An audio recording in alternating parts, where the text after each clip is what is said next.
at my house, increases the pressure coming out of the faucet. So that was a good thing. So those are good.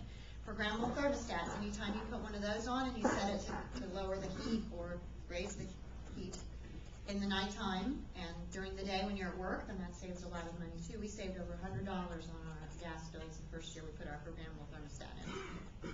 Anytime you're going to paint in your house or do any sort of construction in your house, look for green materials from the building stores like low VOC paint, which are the volatile organic compounds in your paint. The paint smell, those are chemicals that you're breathing in, so you can look for those paints. We added on an addition to our house, and we were able to find drywall at Menards that was made from recycled material. We were able to find flooring that was bamboo flooring for reasonable. We're on a budget, so it's out there. You just got to try and look for it and watch for it. And finally on this list for greening your home is to install, and when you're done with them, recycle the CFLs, which are the compact fluorescent light bulbs, little swirly guys. Those, if every household replaced one regular incandescent bulb with a CFL, it would save enough electricity to run 2.5 million homes for an entire year. So that's a huge savings. Now those little swirly guys contain mercury, and that's a big question that we get in our office. Why would I ever bring mercury into my house? Is what people say to me. Well, first of all, it's very rare that it's going to break and cause any issues. Inside the mercury bulb is a very small amount of mercury. And the biggest contribution to the environment with mercury comes from coal-burning electricity plants, which is where all of our electricity comes from in Indiana.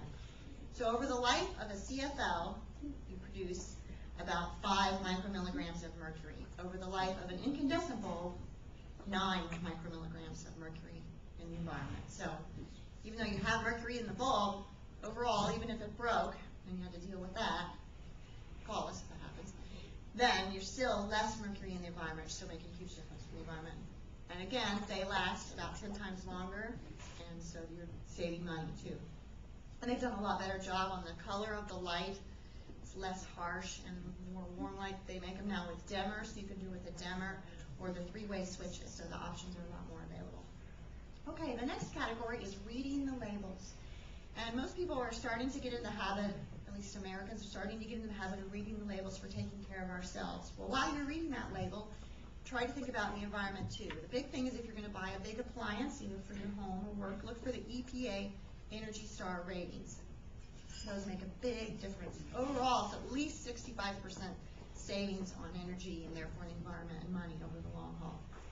Next is watch for target green words like organic, solar powered, cruelty free, and recycled materials. Those are all important things to look for. And I brought an example of this one, 3 containers of eggs. These were all purchased at Meijer, by the way. Well, this one, Kroger, obviously. So which one of these do you think is going to be the best option if we're reading the labels for the environment? This one? Mm-hmm. Well, it's a tie, actually, between the two.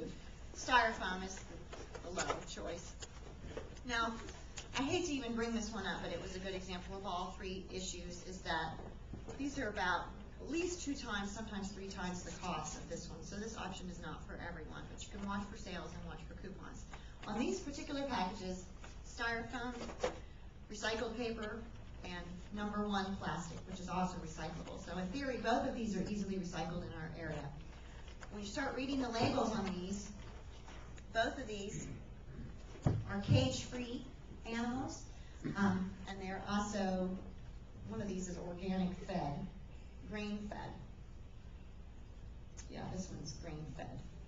So what does that mean to the environment?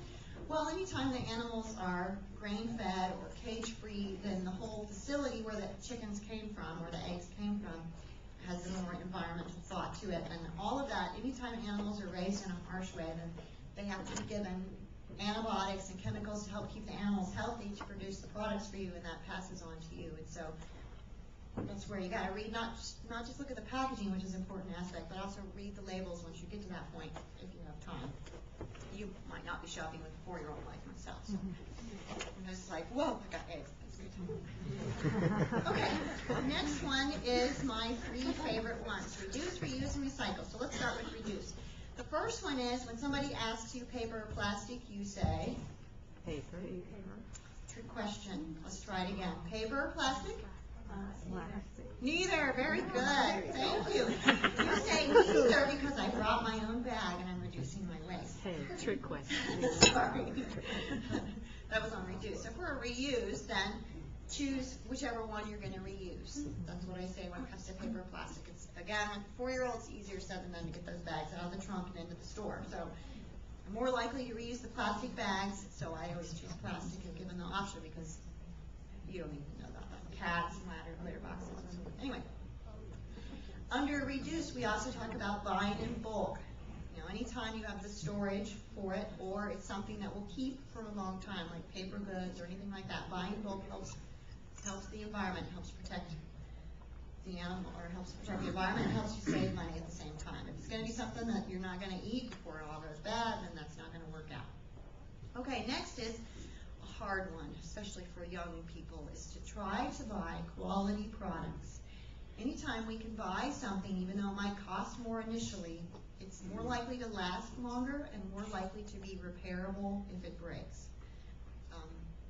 As Americans, we tend to be a throwaway society, and I just recently learned about why we were kind of taught to be a throwaway society. Is at the end of the Depression, the government decided to stimulate the economy by trying to encourage people to use lots of plastic products, to toss them out. And it did help the economy at the time, but it kind of taught us, trained us to use something and throw it away and not think about it again. So try to buy, when you can and when you can afford it, quality products so that you can repair them and keep them for a long time.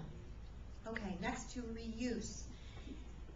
When it comes to reuse, if you can shop, donate, or sell through Goodwill, Mission, and my personal favorite, Craigslist,